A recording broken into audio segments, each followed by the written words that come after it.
కొన్ని కఠినమైన నిజాలు అర్థం చేసుకోండి, అంగీకరించండి. నువ్వు అత్యంత ఎక్కువగా ప్రేమించే వ్యక్తులే నిన్ను బాధ పెడతారు. అది తెలిసి చేసినా తెలియక చేసినా. నువ్వు ఊహించిన దానికంటే వేగంగా నీ ఫ్రెండ్స్ అపరిచితులుగా మారిపోతారు.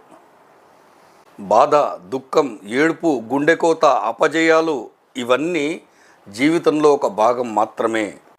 జీవితం ఎప్పుడూ ఈజీగా మారదు. నువ్వే బలంగా మారాలి. నీ సాకులు ఎవరికీ అవసరం లేదు. కేవలం నీ విజయాలనే గుర్తిస్తుంది ఈ లోకం. సొంతింటిని, కుటుంబాన్ని మించిన అద్భుతమైన ప్రదేశం ఈ ప్రపంచంలో ఎక్కడా లేదు. జీవితంలో విజయం సాధించాలంటే కొన్ని సుఖాలను త్యాగం చేయాల్సిందే. నీకు ఏదీ ఊరకే దక్కదు. కష్టపడి నువ్వే సాధించుకోవాలి. నిజాన్ని అంగీకరించండి. అన్నింటికంటే ముఖ్యమైనది కుటుంబం మరియు డబ్బు. మీ అమ్మా నాన్న నువ్వు ఉన్నంతకాలం నీతో ఉండరు. వాళ్ళు ఉన్నంతకాలం వాళ్ళను బాగా చూసుకోండి.